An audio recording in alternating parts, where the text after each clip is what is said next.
So here's another Trump ally. I want to say Trump alley. You could go down a Trump alley. You can't really go down a Trump ally, can you? Who has been jettisoned by controversy. You have to think of a sort of counterpane, a duvet that overwhelms everything. Mike Gaetz nomination as the Attorney General, his unique mix of audacity and controversy. It's the same sort of mix that sort of envelops Donald Trump as well, and sort of anybody who's associated with him. I think Farage. But, short of painting everybody orange, all you look for is the controversy to see who is linked to Donald Trump. Is that not the case? Gaetz's political rise was accompanied by controversy. He was already Trump's man, wasn't he? From his role in ousting Speaker Kevin McCarthy to his outspoken defence of the rioters on the 6th of January. And then there's the allegations of misconduct, drug use, ethical breaches, though unresolved in some cases, highlighting vulnerabilities that Senate Republicans were unwilling to overlook. And Trump's choice was emblematic of his administration's disruptive ethos, but it was miscalculated, because there's a limit to how much disruption even the Republicans can stand. The lack of broad GOP support, compounded by opposition from key Senate figures like Mitch McConnell and Susan Collins, effectively doomed Gaetz's chances.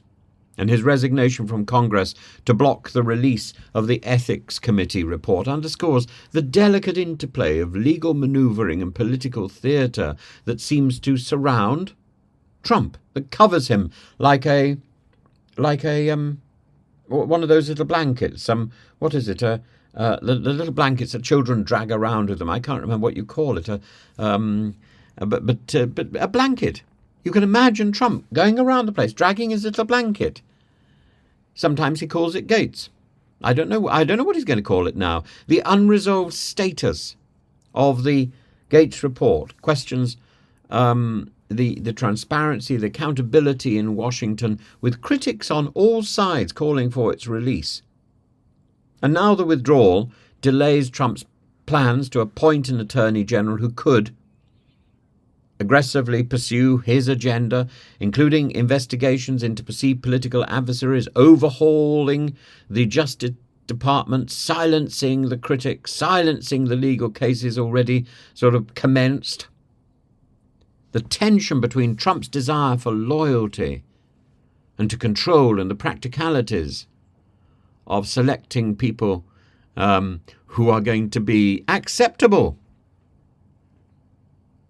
in Washington. Speculation around candidates like Ken Paxton, Todd Blanche, and others suggests a pivot towards nominees with fewer personal controversies, but their strong ideological alignment with Trump's priorities puts them in that duvet, doesn't it?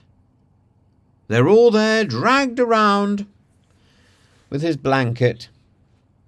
It underscores the challenges Trump faces in balancing his loyalty-driven governance with the realities of political viability, political reality, political sense, particularly in a polarized Senate. Gaetz's withdrawal, while a setback for Trump, is also a cautionary tale for future appointments by this administration. And he should be warned. He should look across the Atlantic to the UK and look at what happens when a Prime Minister, let's say like Liz Truss, appoints a cabinet of chums who are all going to approve of what she does. Or Boris Johnson, where loyalty counts more than honesty. This obsession with loyalty goes too far.